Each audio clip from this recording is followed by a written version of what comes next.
స్వామిని అష్టసిద్ధి నవనిధికే దాత అంటారు కదా. అష్టసిద్ధులు ఆయన వశంలో ఉన్నాయంటారు. అది ఉన్నాయి కాబట్టి ఆయన ఇవన్నీ చేయగలిగారు. అది ప్రస్తుతం సమాజంలో మానవుడు సాధించగలుగుతాడా స్వామి? అమ్మా, అవి మనం చెప్పలేం. యుగ ధర్మాన్ని బట్టి, భగవద్ నిర్ణయాలు బట్టి జరిగేటువంటి విషయాలు అవన్నీ కూడా ఇలా ఎలా జరుగుతుందా అంటే మనం చెప్పేటువంటి వాళ్ళు కాదు. అంటే సాధనా క్రమంలో ఆంజనేయ స్వామి స్థితికి చేరుకోగలిగిన భక్తుడు ఎవరైనా ఉన్నాడా? అమ్మా, మనకి ఎందరో మహానుభావులమ్మా. సో మనకు కనిపించకపోవచ్చు, ఖచ్చితంగా ఉన్నారు. సో మనకి ఎప్పుడు దర్శనమిస్తారో తెలియదు, ఖచ్చితంగా ఉన్నారమ్మా. మన సనాతన ధర్మంలో చెప్పిండేటువంటి ప్రతి ఒక్క అక్షరం, ప్రతి ఒక్క విషయం మనం స్వీకరించాల్సినటువంటి విషయం.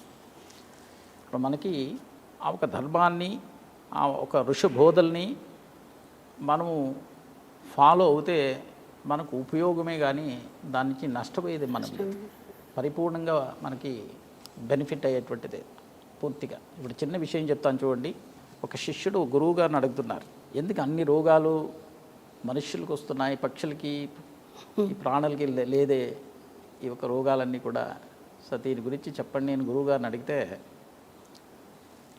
ఆయన ఏం చేశాడంటే, మనం ప్రతిరోజు వినేటువంటి వెంకటేశ్వర సుప్రభాతంలో 8వ శ్లోకాన్ని తీసుకుని ఆయనకి చెప్తున్నారు. 8వ శ్లోకం ఏం చెప్తా, ఉన్మేల్యనేత్తయుగమత్తమ పంచరత్తాహం పాత్రాపశిష్ట కదలీ ఫలపాయతాని భక్త్వా తలీలమథకేలి శుకాః పఠంతి శేషాద్రిశేఖర విభో తపతు ప్రభాతం అనేటువంటి శ్లోకాన్ని తీసుకున్నారు. ఇదేంటి అంటే బ్రాహ్మీ ముహూర్తం అనేటువంటిది మనకు ఒక వరం. మనకి ఎవరైనా ఒక మంచి సమయాన్ని చెప్పండి అంటే బ్రాహ్మీ ముహూర్తంలో చేసేయండి అంటాం. ఎందుకంటే సూర్యోదయాత్ పూర్వం వచ్చేటువంటి ముహూర్తం ఇది. అన్ని రాహుకాలాలు, గుళికాలాలు, యమగండ కాలాలు అన్నీ కూడా సూర్యోదయం అయిన తర్వాత వచ్చేటువంటిది. ఈ బ్రాహ్మీ ముహూర్తం అనేటువంటిది శుక్రగ్రహము ఆ సమయంలోనే ఉదయిస్తాడు, అస్తమిస్తాడు కూడా. ఆ ముహూర్తాన్ని శుక్రగ్రహం పొద్దున్న ప్రాతకాలంలో అందరు దేవతలు ఆ సమయంలో లేచి మానసరోవరంలో స్నానమాచరించి భగవదారాధన చేసుకుంటారు.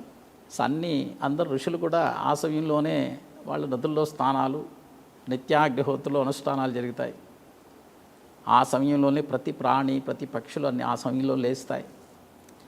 అంటే బ్రాహ్మీ ముహూర్తంలో ఉన్మీల్య నేత్ర అంటే హాఫ్ ఓపెన్ ఐస్లో ఆ పక్షులు లేస్తాయి పొద్దునే బ్రాహ్మీ ముహూర్తంలో.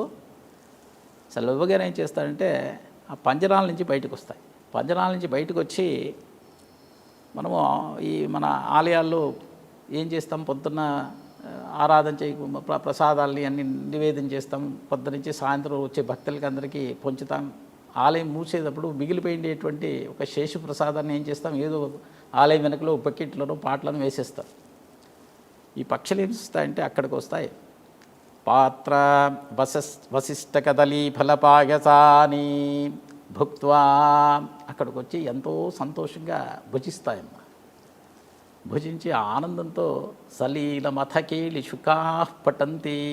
స్వామి, రాత్రి పడుకున్నాం, పొద్దునే లేవగలిగామంటే మేము లేచామా కాదు, మీరు లేపించారు స్వామి మమ్మల్ని. మేము చూడగలుగుతున్నాం, వినగలుగుతున్నాం, మేము ఇలా పారాడగలుగుతున్నాం. అంతేకాకుండా ప్రాతకాలంలో ప్రసాదం కూడా పెట్టేశారు స్వామి. సో మాకమట్టమేనా ఈ సృష్టిలో ఉండేటువంటి ప్రతి జీవులకి ఇస్తుండేటువంటిది. ఒక చిన్న బ్యాక్టీరియా ఎక్కడో డీప్ వాటర్లో ఉండేది కావచ్చు, లేదా చిన్న వృక్షం ఎక్కడో పర్వతం మీద పెరుగుతూ ఉండేటువంటి ఒక వృక్షం కావచ్చు. దానికి ఎవరు నీళ్లు పోసేవారు లేదు, దీనికి ఆహారం ఇచ్చేవారు లేదు. అయినా మీరు అందరినీ సంరక్షణ చేస్తున్నారు స్వామి. మీ దర్శనం మాకు కావాలి, 3 లోకాలని మీ ఆశీస్సులు కావాలి స్వామి. శేషాద్రిశేఖర విభో తప సుప్రభాతం అని స్వామికి సుప్రభాతం పాడుతున్నారు. స్వామి ఏం చెప్తున్నారంటే, ఈ పక్షులు పొద్దునే లేస్తాయి కదా, లేచినప్పటి నుంచి all the day it will be active. So అంటే లేజినెస్గా ఉండదు. సో ఇక్కడికి ఇంకొక చోటుకి వెళ్ళడం, అక్కడ ఆహారం కలెక్ట్ చేసుకోవడం, మళ్ళీ తీసుకొచ్చి పిల్లలు పెట్టడం, మళ్ళీ వెనక్కిపోవడం, ఇలా పొద్దు నుంచి సాయంత్రం కష్టపడి పనిచేస్తాయి. సూర్యాస్తం ఆ సన్సెట్ అవుతుంది కదా, అప్పుడు అన్ని పక్షులు 100% ఒక్క పక్షి కూడా బయట ఉంటుంది. సూర్యోదయంలో ఒక్క పక్షి కూడా పంజరంలో ఉంటుంది. ఇవన్నీ యాక్టివ్గా పనిచేస్తాయి కాబట్టి దానికి మంచి బోనస్ ఏంటంటే మంచి నిద్ర వస్తుంది. పొద్దు నుంచి సాయంత్రం వరకు కష్టపడి పనిచేస్తే సో మంచి ఒక సుఖమైనటువంటి నిద్ర వస్తుంది. ఎప్పుడైతే మంచి నిద్ర వస్తుందో మనకి ఆరోగ్యం బాగుంటుంది.